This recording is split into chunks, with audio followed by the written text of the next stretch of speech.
Assalamualaikum warahmatullahi wabarakatuh.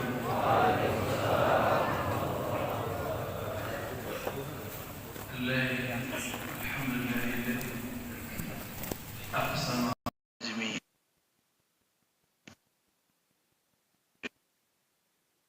wal qamari wal hablah alladhi jalalihi wa jamalihi asyhadu anna Muhammadan abduhu wa rasuluhu. Allahumma salli sayyidina wa ala alihi wa ahli baitihi wal mahdi.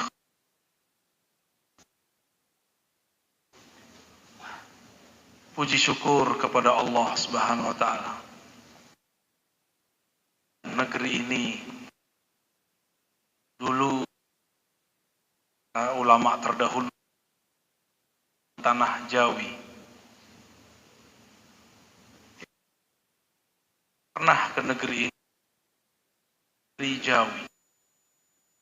Lah Ibnu Battuta abad ke-8 Hijriah, 15 Hijriah. Negeri kita sudah disebut, dan alhamdulillah kita bagian daripada orang yang hidup di tanah Jawi yang kemudian diterjemahkan menjadi Nusantara.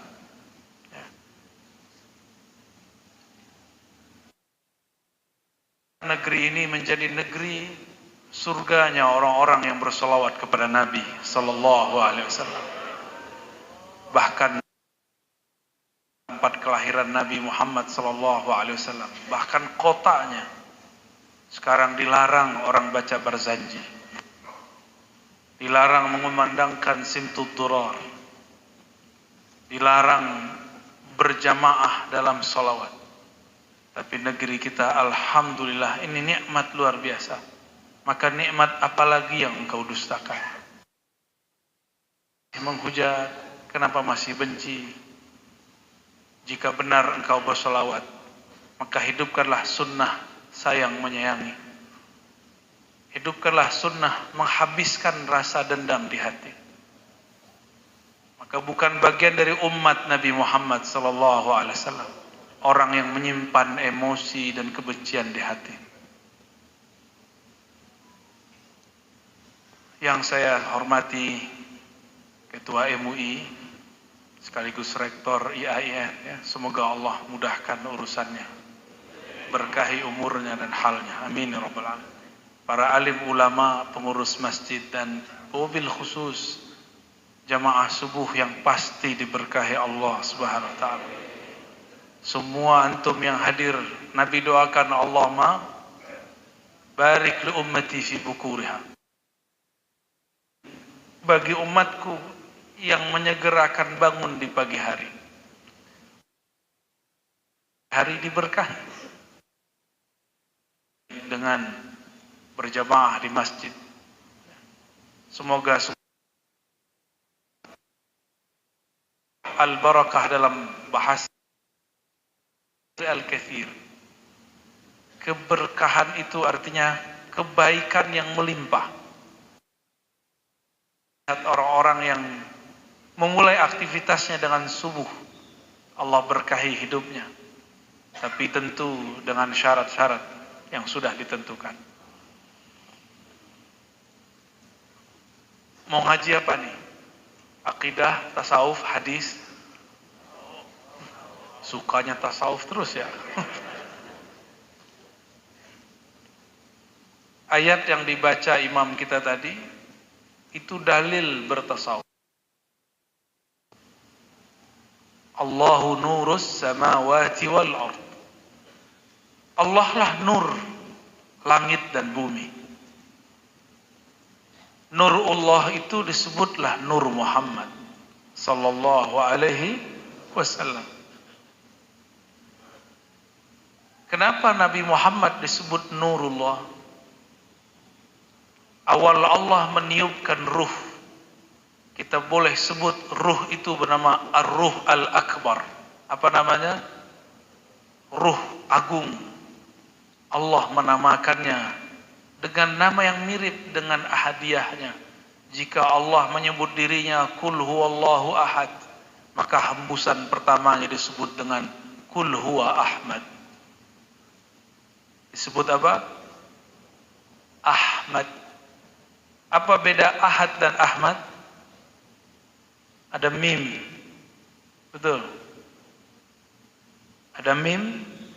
Mim itulah yang disebut dengan pandang Allah kepada Ahmad. Dari mim itu dikeluarkan menjadi Muhammad. Apabila Allah memandang kepada Ar-Ruh Al-Akbar tadi, Ahmad. Ruh itu, keringatnya mengeluarkan cahaya. Cahaya itulah yang disebut Nur Muhammad sallallahu alaihi wasallam.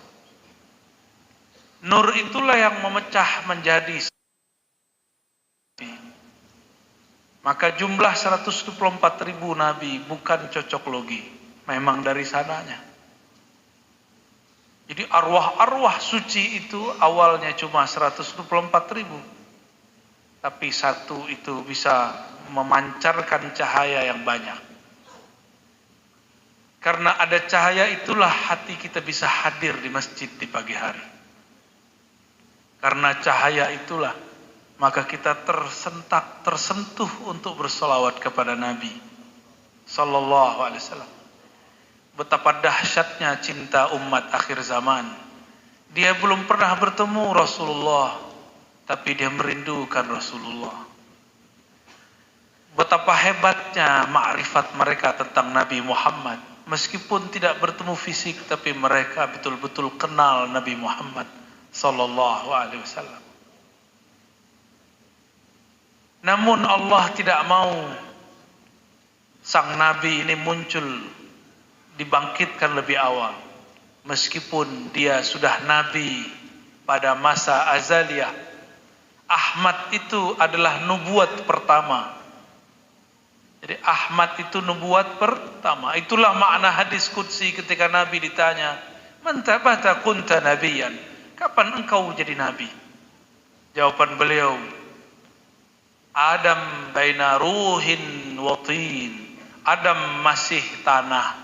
Adam belum dicipta. Aku sudah jadi Nabi. Maka Nabi Muhammad diangkat jadi Nabi bukan umur 25. Tidak ada dalil yang mengatakan beliau diangkat umur 25. Semua dalil yang sahih menyebutkan beliau diangkat sebelum alam semesta ini Allah ciptakan. Yang pertama dihembuskan itulah nubuat Ahmad, kenabian Ahmad. Jadi Nabi Muhammad itu makhluk tertua, tapi akhiruhum ba'tha, yang terakhir diutus. Ana awwalu nabiyyin khuliqa wa akhiruhum ba'tha. Yang pertama dicipta, yang terakhir diutus. Yang pertama dihembus, yang terakhir juga nanti akan menghancurkan musuh-musuhnya. Itulah makna di akhir zaman akan muncul seorang imam min waladi Fatimah, dari keturunanku jalur Fatimah. Ismuhu yuwati usmi, isimnya sama dengan isimku. Apa isimnya Nabi Muhammad? Ahmad. Isim, apa makna isim? Apa arti isim? Nama, itu terjemahan. Al-ismu al-wasamu. Al-wasam huwa al-alam. Yang pertama makna isim itu tanda. Maka tanda-tanda keruhanian Ahmad ada pada imam akhir zaman. Saya nggak paham ilmu ini sampai terjadi pandemi. Maka meskipun pandemi ini menegangkan, tapi bagi saya berkah luar biasa. Karena Allah memberikan ma'rifat yang sampai sekarang saya tidak tahu cara membalasnya. Makna kedua daripada ism adalah al-ulu, keluhuran, ketinggian. Maka keilmuan imam akhir zaman itu semuanya persis seperti ilmu Nabi Muhammad sallallahu alaihi wasallam. Bedanya Nabi Muhammad itu nabi, beliau juga seorang rasul. Sedangkan imam akhir zaman itu wali, beliau sebagai khalifah. Maka kekhalifahan Al-Mahdi itu risalahnya Nabi Muhammad. Kewalian Al-Mahdi itu warisan nubuat kenabian Nabi Muhammad. Coba diulang. Khalifahan Al-Mahdi itu sama dengan kerusulan Nabi Muhammad. Waris disebut ismuhu yuwati usmi. Kewalian daripada Al-Mahdi itu warisan mutlak dari kenabian Nabi Muhammad sallallahu alaihi wasallam. Karena semua wali pasti mewarisi nubuat para nabi. Dan yang mewarisi nubuat Nabi Ahmad hanyalah Al-Imam Al-Mahdi. Itu cara memahaminya ya. Pusing gak tuh? Pusing tapi asik ya. Jadi kalau mau mencari imam akhir zaman, bukan yang aneh-aneh, tapi yang isimnya sama dengan isim Nabi Muhammad. Bukan isim KTP, bukan nama KTP, ini nama rohani. Ini derajat kerohanian. Jadi untuk apa kita sholawatan selama ini? Untuk apa kita berzanjian selama ini? Untuk apa kemudian kita baca Simtidurar? Semuanya supaya rohani ini merindui Nabi Muhammad sallallahu alaihi wasallam. Terbiasa mendengarkan sifat-sifat beliau, nama-nama beliau. Seandainya nanti keluar pewaris mutlaknya, kita langsung faham itulah dia. Itu rahasianya. Makanya iblis tidak mau tenang. Iblis kebakaran jenggot kalau ada orang buat maulidan. Ada buat orang Isra Mi'raj, ada sholawat, kebakaran jenggot. Emang iblis punya jenggot ya? Ada Pak. Maka dia pinjamlah tubuh setan-setan manusia yang bergelar-gelar kiai dan ustadz juga, lalu membid'ahkan salawat kepada sang nabi kita, Nabi Muhammad sallallahu alaihi wasallam. Tapi kita husnuzon, semoga yang membid'ahkan itu karena dia masih jahil. Tapi namanya orang jahil kadang gak sadar dia jahil. Namanya jahilun murakkabun. Tahu jahil murakkab? Udahlah jahil la yadri annahu jahil. Udahlah jahil tidak tahu dirinya jahil. Dulu saya ini anti maulid. Sempat. Tapi kita tetap berguru. Guru kita ada anti maulid. Berguru lagi, jangan berhenti di satu guru. Yang mutlak benarnya cuma Nabi Muhammad sallallahu alaihi wasallam. Itu pun benarnya Nabi, para sahabat pun kadang-kadang diberi ujian. Satu kali Nabi melewati suatu padang rumput, ladang kurma. Tiba-tiba Rasulullah melihat ada orang cocok tanam gandum dan kurma. Apa kata Nabi? Coba kamu lakukan teknik ini. Lalu mereka melakukan. Alhamdulillah, akhir tahun mereka gagal panen. Ini ujian, syakkah dengan Nabi. Apakah mereka meragukan nubuat Nabi Muhammad SAW? Maka ini akan terjadi nanti pada Al-Imam Al-Mahdi. Dia nanti bilang, nanti bakal begini insya Allah. Coba kamu lakukan ini. Ternyata tidak terjadi. Apakah pengikut di sekitarnya syak kepada dirinya? Ketika mereka datang, panen kami gagal tahun ini. Katanya itu teknik dari engkau. Apa kata Nabi? Antum a'lamu bi umuri dunyakum. Kamu lebih tahu urusan dunia kalian. Bukan Nabi berlepas diri. Ternyata Nabi jika salah, salahnya disengaja Allah. Supaya orang mampu membedakan ini nubuatnya, ini basyariahnya. Basyariah sisi manusiawi. Maka salahnya Nabi itu benar. Beliau dibuat salah supaya orang bisa tetap benar. Nabi suatu kali sholat subuh 3 rakaat. Sahabat bertanya, wahai Rasulullah, apakah subuh semenjak saat ini bertambah menjadi 3 rakaat? Tidak ada satupun yang berani teriak di belakang, subhanallah, gak ada yang berani. Akhirnya Nabi bertanya, sudah ngobrol panjang, apakah si fulan benar? Kata sahabat yang lain, benar wahai Rasulullah. Ulun menyaksikan Rasulullah. Semuanya sadar. Akhirnya Nabi kemudian sujud sahwi. Dari situlah sahabat tahu, oh begini caranya kalau sholat subuh kerajinan. Harusnya 2 rakaat jadi 3 rakaat. Energinya berlebih. Kebanyakan minum susu ya. Kalau Nabi tidak pernah keliru dan salah, bagaimana cara umatnya jika salah? Bedanya Nabi tidak dibikin Allah maksiat. Tapi Nabi itu merasa bermaksiat. Itu bedanya. Antum sudah maksiat tapi nggak merasa. Saya kan udah sholat. Maksiat tidak hanya fisik bro. Maksiat itu ada pada fisik, ada pada akal, ada pada kolbu, ada pada ruh. Maksiatnya ruh tidak memandang Allah. Maksiatnya kolbu lalai mengingat Allah. Maksiatnya akal berfikir dengan hawanya. Maksiatnya badan, mata jelalatan, telinga berghibah, tangan memegang yang haram, perut memakan yang syubhat, dan lain sebagainya. Kita mungkin sudah tidak maksiat zahir, tapi hati penuh dengan kebencian kepada sesama muslim. Itu juga maksiat. Antum mungkin ahli tahajud, tapi melihat orang sholawatan benci, itu juga maksiat. Antum mungkin ahli sholat jamaah, cuma melihat imam, jenggotnya kurang panjang, langsung bilang, imam kita ini enggak ahli sunnah. Maksudnya rektor kita ya.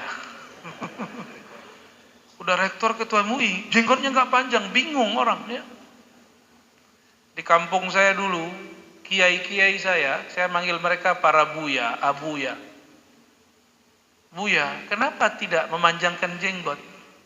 Ternyata di kampung saya waktu itu tren kalau panjang jenggot dukun. Jadi udah berapa mursyid saya temui, Sayyidi, Syaikhi, limadha la tutilu lihyatik? Limadha la ta'fu ala lihyatik? Kenapa kamu tidak memaafkan, membiarkan jenggotmu? Kata dia, kalau saya panjangin jenggot, nanti besok-besok orang minta air terus untuk didoain sama saya. Tapi kalau orang-orang sini biasa ya. Di sini nggak berjenggot pun dimintain air ya. Apalagi berjenggot panjang. Maka bukan dulu malah ya. Mungkin baru sahabat 2 abad. Al-Habib Abdullah Al-Haddad. Tahun 1700-an ya. Beliau mengamalkan semua sunnah Nabi. Kecuali sunnah meramandangkan rambut. Nabi ta'addud, poligami, dia poligami. Nabi jalannya begini, dia jalan begitu. Nabi amalkan apa saja dia lakukan. Kecuali satu hal, berambut panjang. Ditanya, di zamanku rambut panjang bukan pakaian, bukan penampilan orang soleh. Tapi sekarang Allah kembalikan. Banyak orang berambut panjang sekarang juga soleh. Sekarang berjenggot belum tentu dukun, benar ya? Maka antum yang mau jenggot panjang, panjangkan. Mau rambutnya ala Nabi, panjangkan. Dan yang paling penting, jangan takut mengamalkan sunnah Nabi Sallallahu Alaihi Wasallam. Suatu kali beliau berkalam kepada Anas bin Malik. Anas bin Malik ini pembantu, tapi Nabi jadikan anak. Kata beliau, ya ghulam, ya bunayya, wahai ananda, in istata'ta, jika kamu sanggup, in qadarta, jika engkau punya kudrat untuk tidak menyimpan kebencian, kekesalan, merendahkan siapapun di kalangan umat manusia, ala ahadin, bukan hanya sesama muslim, bahkan semuanya. Faf'al, lakukanlah. Inilah sunnahku. Siapa yang menghidupkan sunnahku, maka pastilah ia bersamaku di surga. Hadis ini maknanya ada di riwayat Imam Tirmizi, Ahmad, At-Tabarani dan lain-lainnya. Maka sunnah yang Nabi maksud bukan sunnah berpakaian saja, seperti yang dikalamkan sebanyak orang-orang hari ini, bahwa pakaian sunnah begini dan begitu. Tidak, sunnah hakiki adalah berakhlak. Apa akhlaknya? Tidak menyimpan sedikit pun maksiat di kalbu. Bisa nggak nih? Pagi ini sampai ntar malam tidak menyimpan kekesalan kepada orang, kepada istri, kepada anak, tetangga dan kawan. Siap nggak? Oh, ini ada yang pakai baju biker nih ya, lagi pakai motor disalip orang, kesel nggak?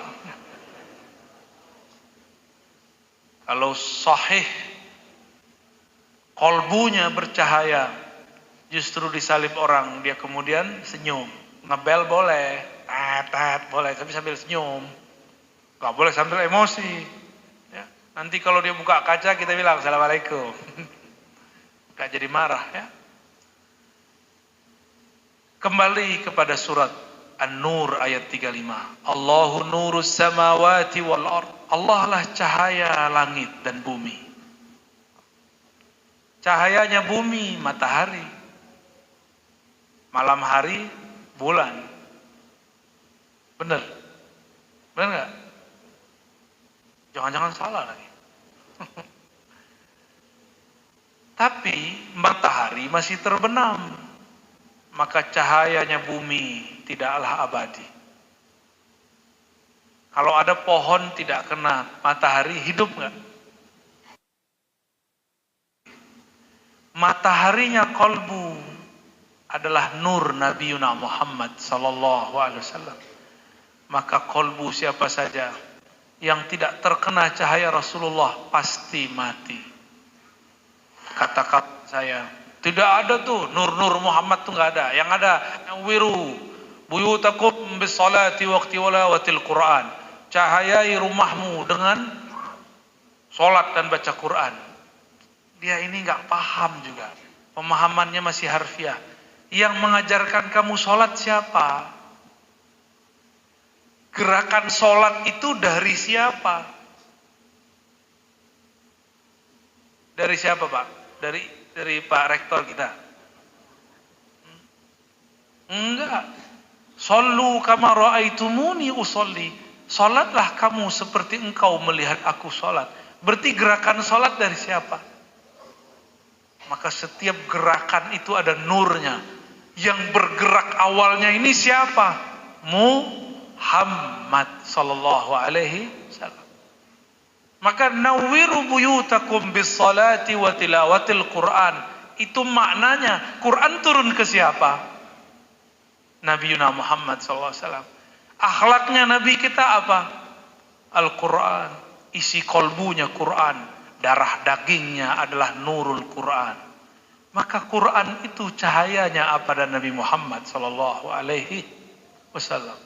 Jadi jika disebut terangi rumahmu dengan solat dan baca Quran.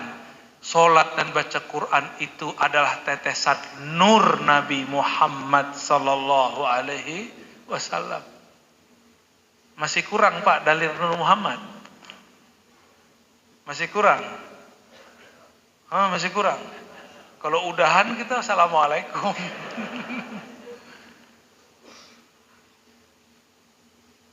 Sayyidah Halimah Sa'diyah setelah dapat laporan dari anaknya bahwa anak susuannya Sang Muhammad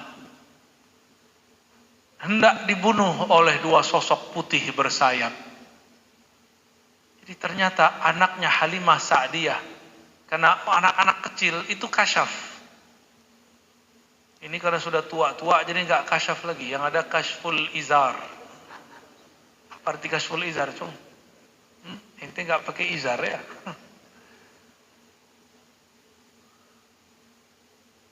Nabiuna Muhammad SAW kecil, diculik dua malaikat, bukan diculik juga, diambil, tiba-tiba dadanya dibelah, karena kecepatannya cahaya, cepat sekali. Tiba-tiba Nabi Muhammad sudah kembali seperti sedia kala. Saudara susunya pulang melaporkan kepada ibundanya, wahai ibunda, saudaraku akan dibunuh oleh dua orang. Cepat selamatkan saudaraku. Maka bergegaslah Halimah Sa'diyah mengejar. Sampai di tempat Nabi Muhammad sudah main lagi dengan keledainya, sudah main lagi dengan mainan-mainannya. Tahun. Yang jantungnya berdebar, ketakutan, dia peluk Nabi Muhammad. Engkau hendak dibunuh orang. Benarkah tadi dadamu hendak dibedah orang? Kata Nabi Muhammad SAW, betul wahai ibunda. Tapi Ananda tidak apa-apa. Dia peluk erat. Wahai Ananda, sepertinya ini akhir perpisahan kita. Ternyata banyak yang menginginkanmu. Aku khawatir tidak dapat menjagamu. Esok aku pulangkan engkau kepada ibunda kandungmu. Nabi Yuna Muhammad, badannya kecil, badannya seperti anak kecil biasa. Tapi dia menjawab dengan jawaban orang dewasa. Besok pagi dipulangkan kepada Sayyidatuna Aminah. Apa kata Halimah Sa'diyah? Wahai saudariku Aminah, anak kita ini bukan anak biasa. Kok dia dibedah dadanya, ditusuk dadanya, dikeluarkan jantungnya, tapi dia tidak mati. Yang mendatanginya juga misterius, tidak ada di kampung Bani Sa'ad. Kami sudah cari-cari siapa dua orang ini, tiada satupun yang tahu. Gimana mau tahu? KTP-nya nggak ada di situ, KTP-nya di langit. Apa kata Aminah? Santai aja saudariku. Jangankan kamu, baru saja aku hamil, setiap malam datang malaikat menjumpaiku. Datang ruh para nabi menyalamiku, semuanya mengatakan, jika engkau nanti melahirkan anakmu, fasammihi Muhammada, namakan dia Muhammad. Ketika aku melahirkannya, aku tidak melihat bercak darah. Ra'aitu nura. Aku melihat cahaya. Cahaya itu menembus jauh ke timur dan barat, utara dan selatan. Ketika memandang ke utara, terlihat istana Rum runtuh. Ke arah timur, istana Persia pun bergetar. Ke timur lagi, menara-menara api yang disembah oleh orang-orang Majusi padam. Seandainya Sayyidah Aminah hendak bercerita, dia pun mungkin cerita tentang tanah Jawi. Cuma tanah Jawi isinya masih hutan belantara. Sudah ada Pak keturunan Siti Konturoh, tapi belum banyak. Kitalah keturunan Sayyidatuna Konturoh, istri ketiga Sayyiduna Ibrahim alaihi salatu wassalam. Dan sekarang perpaduannya sudah sangat sempurna.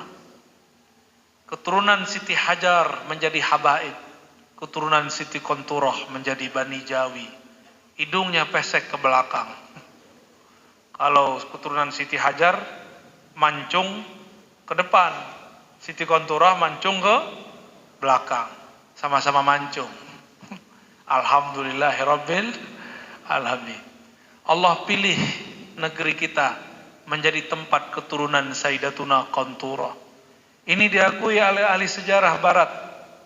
Ahli-ahli Bible mengatakan betul Siti Konturoh banyak di tanah Asia Timur Tenggara.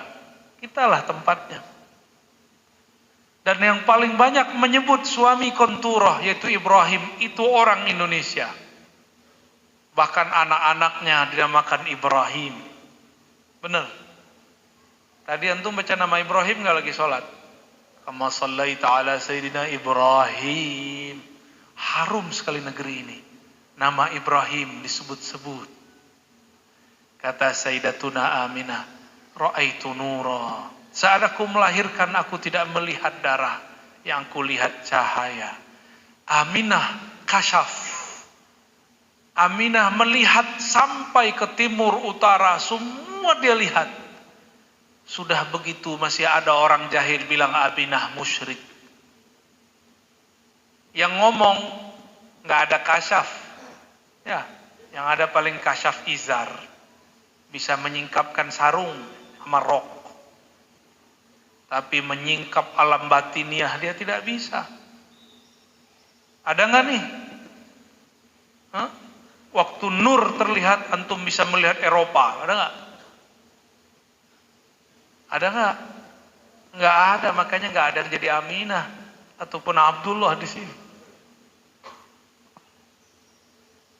Dahulu waktu saya masih kecil, umur 10 tahun, saya ingin mengikuti seorang wali di depan saya, seorang mursyid. Kami biasanya sebelum Jumatan tahlil, afdalu dzikri la ilaha illallah. Saya ikutilah tahlil beliau. Beliau sudah nggak mau dikenal, duduknya di sudut kanan masjid, kira-kira di situ. Saya duduk di belakangnya. Masjid kita tidak terlalu besar, mirip-mirip masjidnya Nabawi. Bukan Nabawi yang sekarang, Pak. Kecil. Saya duduk di belakang, niat ingin mengikuti kekasih Allah, pencinta Rasulullah sallallahu alaihi wasallam. Maka mulailah saat-saat itu tahlil. Mata dipejam, la ilaha illallah. Umur 10 tahun. Itu nur datang turun. Tiba-tiba Allah perjalankan, saya melihat berbagai wilayah di dunia. Terlihat, loh, ini negeri apa ini? Ini negeri apa nih? Itu kayak terbang kemana-mana. Saya takut, saya buka mata lagi. Tapi orang semua tahlil. Udah, saya pejam mata lagi, jalan lagi. Oh, ternyata ar-ru'ya salihah. Mimpi itu tidak hanya dalam tidur. Ada mimpi siang bolong, itu dia barusan. Maka ar-ru'ya salihah, memandang dengan alam bawah sadar, dapat dilakukan dalam kesadaran.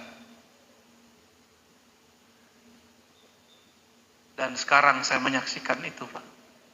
Allah buka perlahan-lahan, yang dulu saya lihat itu. Rindu pengen kecil lagi, tapi nggak bisa, Pak. Dulu rindu kalau zikir tuh begitu. Kalau ini masih boleh saya cerita, kalau yang lain saya nggak boleh cerita. Ada lagi yang lain. Saya paham kok Nabi bisa pindah tempat dalam sekejap. Itu pun Allah kasih. Tapi saya nggak boleh cerita apa yang terjadi. Wajar Rasulullah SAW diperjalankan secepat kilat. Ternyata password naik buruk itu Bismillah. Bismillah. Nggak disebut di riwayat, Pak. Tapi disebut oleh ulama ahlul haqiqah. Ketika Nabi naik Bismillah, langsung sampai ke tempat tujuan. Karena dalam Bismillah itulah nur ala nur, cahaya berlapis cahaya, maka kecepatannya di atas kecepatan cahaya biasa. Itulah baginda Rasul. Siapakah yang cahaya di atas cahaya itu? Apakah buruk yang membawa sang Nabi Muhammad, atau Nabi Muhammadkah yang membawa buruk? Ayo, yang mana Pak yang benar? Kalau cerita yang kita dengar, buruk yang bawa Nabi Muhammad. Tapi kalau Ar-Razi sampaikan, antum percaya nggak? Yang membawa buruk itulah Nabi Muhammad sallallahu alaihi wasallam. Karena yang dia bawa, yang ada di atas punggungnya nur ala nur, sedangkan buruk cumalah satu nur. Sang Nabi dari cahaya itu. Itulah pertanyaan guru kami dulu ketika Nabi memakai kesturi. Apakah Nabi dibuat harum oleh kesturi, atau kesturi menjadi harum kada lengket pada Nabi? Allahumma salli ala Sayyidina Muhammad. Ruh Nabi sekejap sampai di aras Allah. Untuk apa naik buruk? Tapi itulah cara-cara Allah berkomunikasi dengan kita. memberikan simbol-simbol. Kamu bagaimanapun hebatnya harus punya kendaraan ruhani. Sebelum ada buruk, Nabi Muhammad sudah ada. Ahmad namanya. Ahmad itu ruhullah. Maka ruhullah itu yang masyhur dengan nama ini dua. Oleh ahlul Quran, ruhullah itu Isa. Tapi oleh ahlul ma'rifat, ruhullah itu ada yang bernama Ar-Ruh Al-Akbar, itu Ruh Ahmad. Ar-Ruh Al-Asghar, itulah Ruh Sayyidina Isa. Nabi Isa lahir, ada babehnya nggak? Ada bapaknya nggak? Nggak ada. Beneran? Serius? Salah antum itu. Bapaknya Ruh siapa? Nur Muhammad. Langsung bapaknya Ruh. Bid'ah ya kaji begini. Mana ada tidak ada bapak? Ada bapaknya, bapak Ruh langsung. Makanya disebutlah yang benar bukan Ibnullah, yang benar Ibnu Ruhillah. Tapi dihilangkan kata Ibnu, menjadilah Ruhullah wa kalimatuh. Ruhullah yang akbar itulah Ahmad sallallahu alaihi wasallam. Jadi bapaknya Isa siapa? Nur Muhammad. Abul Arwah, bapaknya sekalian ruh. Selamat bid'ah ya. Kata kawan Ar-Razi dongeng apalagi nih ya. Tapi seru Pak ngaji begini. Nabi Adam punya bapak ibu enggak?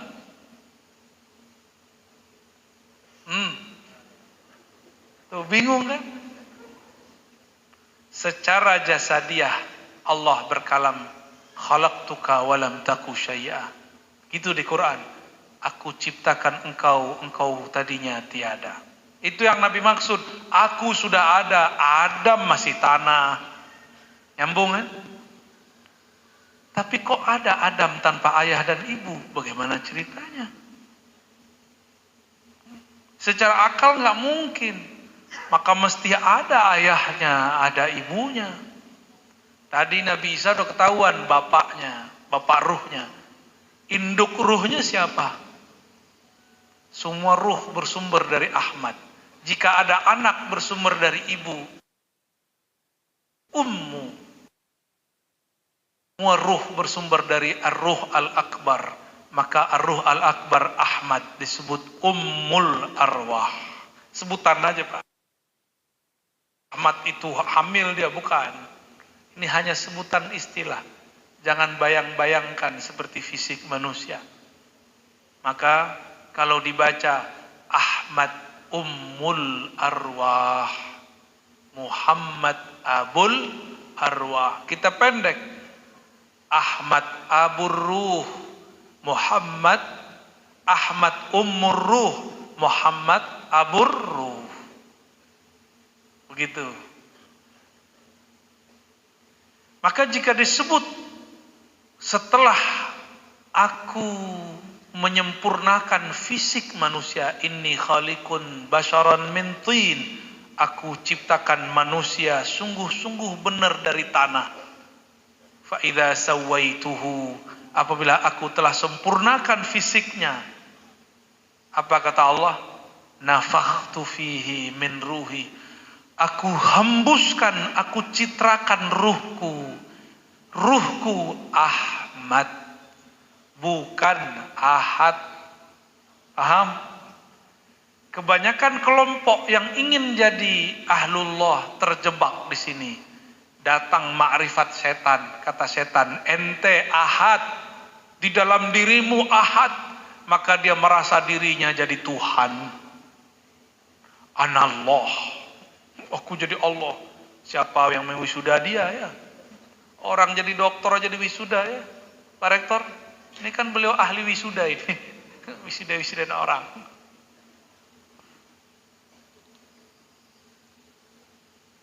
Allahumma salli ala sayyidina Muhammad. Maka ketika sholawat dengan lafaz Ahmad, Itu beda rasanya salawat dengan lafaz Muhammad. Sallallahu, gimana? Bukan, sallallahu. Salawat An-Nuril Mubin.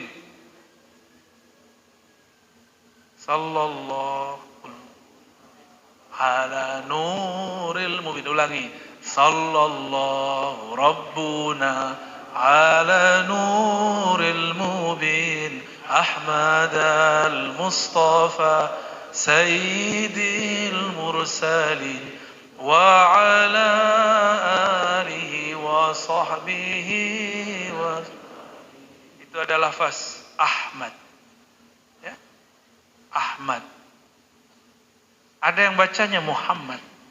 Sallallahu Rabbuna ala nuril muhwin. Muhammad al-Mustafa. Ada yang bacanya Ahmad al-Mustafa. Ini perbedaan-perbedaan rasa yang diberikan orang. Itu enggak pernah Nabi ajaran, itu lafaz begitu. Ada seorang wali, Allah mi'rajkan ruhnya ke alam malakut. Dia dengarlah zikir. Diteruskan sampai ke alam jabarut. Di alam sana terdengar suara orang berselawat seperti itu. Ketika dia sadar, dia bilang, itu suara kok masih terdengar? Maka dia bacakan ke muridnya, muridnya tulis, jadilah itu sholawat yang kita lafazkan sampai hari ini. Maka wali-wali masih mi'raj, Pak. Berkah mi'rajnya Nabi Muhammad, semua wali Allah mi'rajkan ruhnya, tapi jasadnya tidak. Kecuali isimnya di akhir zaman, dia akan mi'raj mirip seperti mi'raj Nabi Muhammad sallallahu alaihi wasallam. Saya nggak bilang sama, mirip ya. Yuwati itu menyerupai. Kalau sama jadi nabi nanti ya. Enggak. Nanti hati-hati, Pak. Orang yang ngaku-ngaku Al-Mahdi sekarang, ntar lagi ngaku jadi nabi dia. Ntar lagi aja nunggu waktu. Tapi bentarnya nggak tahu 3 tahun, 7 tahun, wallahu a'lam. Ya. Ini kok serius semua nih. Tegang ya, tapi asiknya. Itu yang merasakan asik ruh. Tetesan Nur Muhammad, itu yang merasakan asik dari tadi.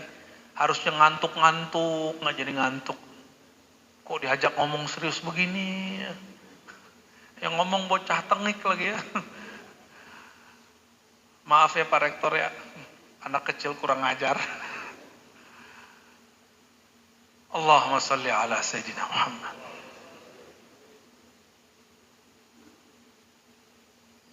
Maka para aulia, para nabi,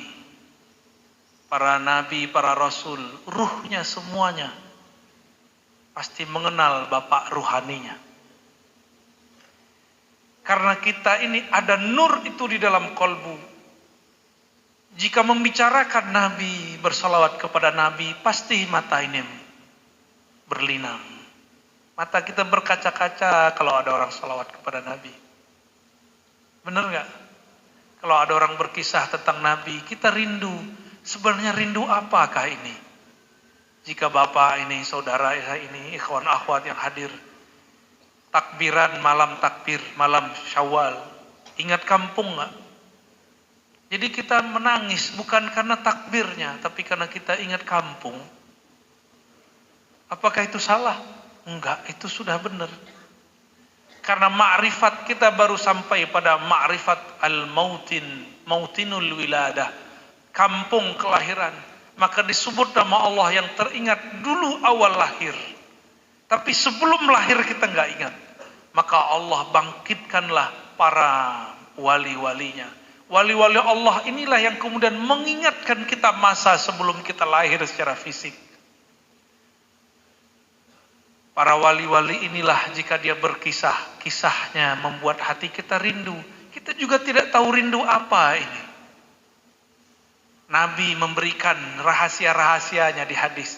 Al-arwah junudun mujannadah. Para arwah itu seperti tentara berbaris. Seperti jamaah berkumpul. Satu komando dan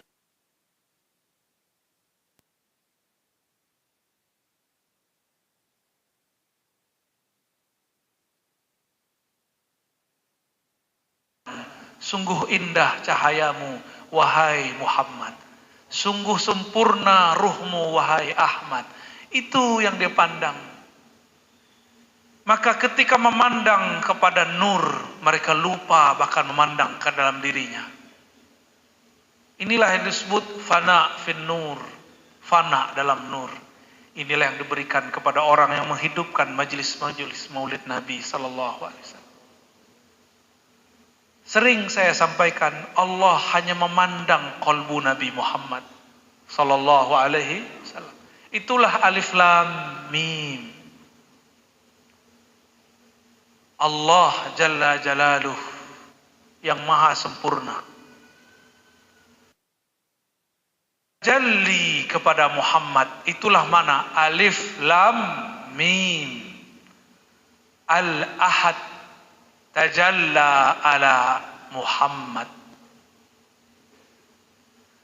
Allah yang esa bertajalli pada mim Muhammad.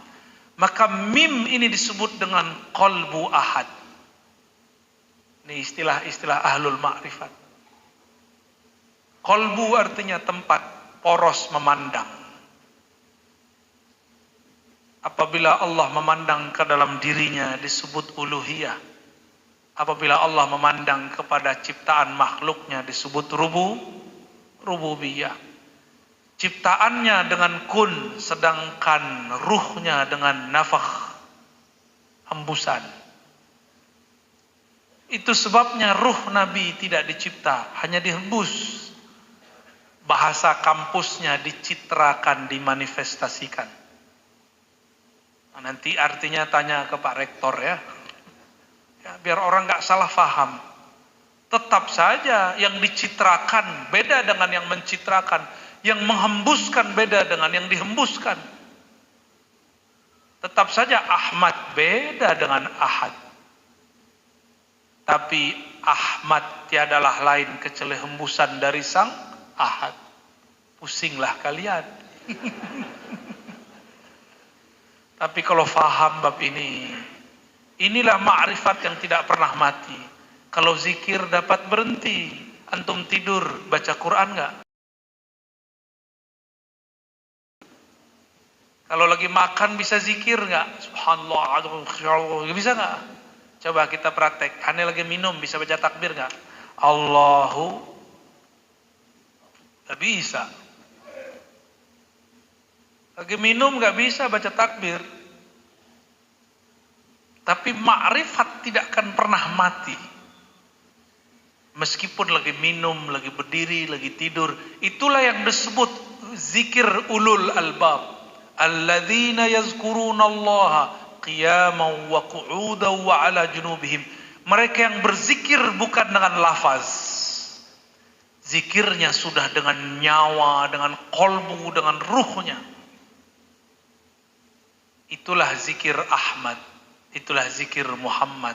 Itulah yang dikata oleh Sayyidatuna Aisyah. Karena Rasulullah SAW yazkurullaha ala kulli ahyani. Hadis riwayat Imam Bukhari. Rasulullah setiap hin itu lebih kecil daripada detik. Nabi setiap hin, setiap hembusan nafas naik turun, beliau berada dalam zikrullah. Ala disebut ala,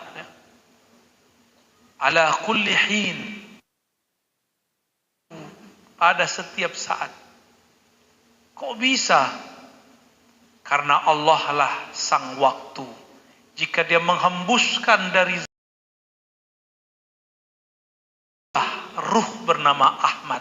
Ahmad itu disebut dengan Ibnul Waqt, sahibul waqt. Inilah kenapa Wali Al-Ghaus, Nabi akhir zaman, Wali Al-Ghaus gelarnya hampir sama. Disebut sahibul waqt. Karena yang punya waktu menghembuskan nafasnya menjadi Ahmad. Ahmad inilah ismuhu ismi. Namanya adalah aku. Maka nama Al-Mahdi ruhaninya adalah Ahmad. Itulah sahibul waqt. Kata orang Yaman, sahibul waqt. Ya. Sahibul zaman. Sang waktu. Karena Allah bersumpah dengan waktu. Makanya di Quran coba lihat, kiamat disebut dengan istilah waktu. Al-qiyamah, as-sa'ah, al-qari'ah, ad-dukhan. Apalagi? Al-infitar. Semuanya waktu. Wasyamsi wa duha, itu waktu. Waktu matahari terbit, waktu matahari duha.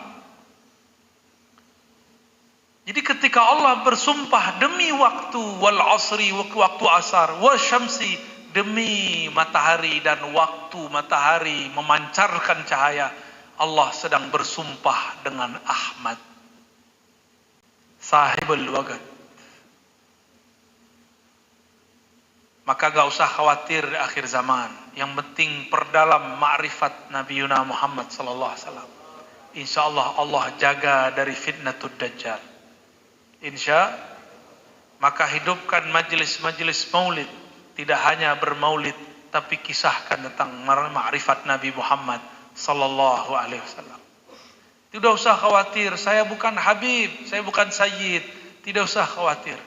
Jika Nabi mengatakan para ulama pewaris para nabi, warisan dalam ilmu fikih turun ke anak atau turun ke tetangga?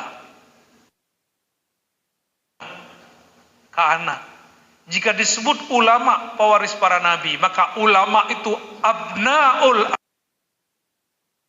ulama itu anak-anaknya para nabi. Nabi itu pada ruh, maka mereka anak-anak ruhani. Mungkin nasab Al-Haddad, Al-Aidrus gak dapat, gak apa-apa. Tapi nasab waliullahnya dapat, itu cukup. Adakah Sayyid tidak waliullah? Banyak. Kalau Sayyid, Syarif, Syarifah tidak mengkaji Allah, tidak belajar tentang hakikat Muhammad Rasulullah, maka dia tidak jadi wali. Cuma insya Allah kalau imannya pas, dia tetap diberi syafaat oleh sang Nabi. Dan inilah yang disebut Nabi, la taqumus sa'ah. Ini hadis penutup pagi ini. Ada tanya jawab? Gak usah ya? Gak usah kata penitia. Ini sudah lengkap katanya udah. La taqumus sa'ah hatta la yuqalu fil ardi Allah Allah. Tidak terjadi kiamat. Waktu kiamat gak terjadi sampai sang waktu tidak ada lagi di dalamnya yang membaca Allah Allah. Maka ahli thariqah yang masih zikir Allah, dia sedang mengundur kiamat. Ya. Mau mengundur kiamat Pak? Maka kita kalau salawat ada Allah, ya. Allah, Allah, ada kita salawat begitu. Bahkan tidak hanya didendangkan, tapi dihentakkan di dalam kolbu.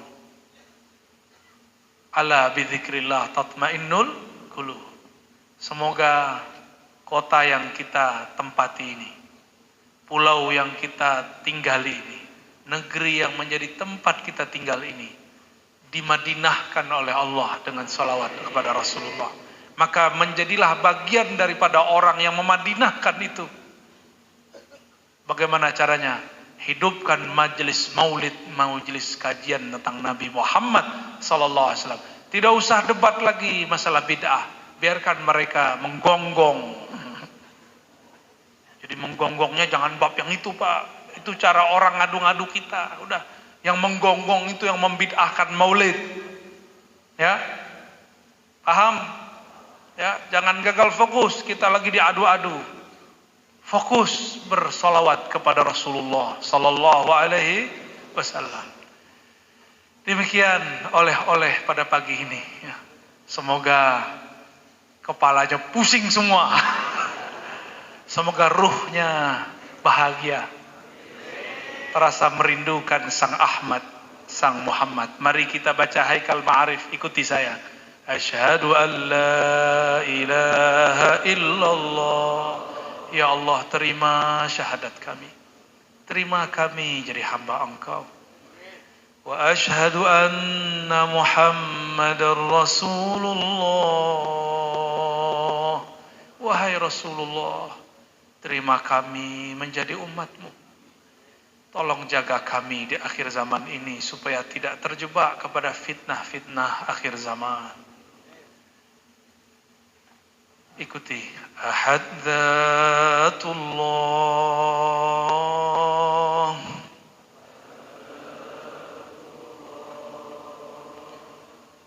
Ahmad Ruhullah,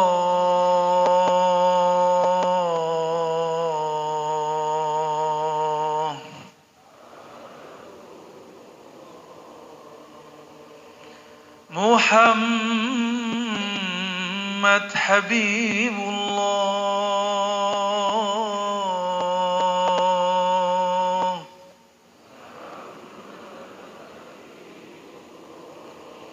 Al-Mahdi Khalifatullah,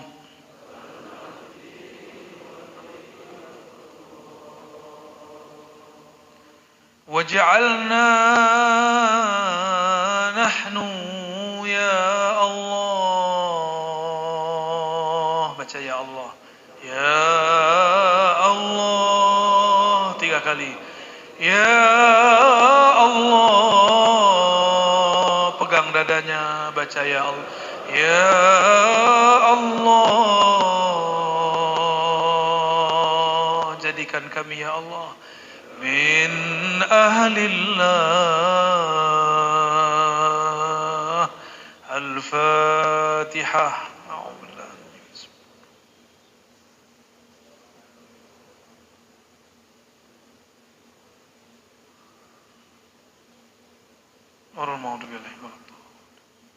Sallallahu ala sayyidina Muhammad.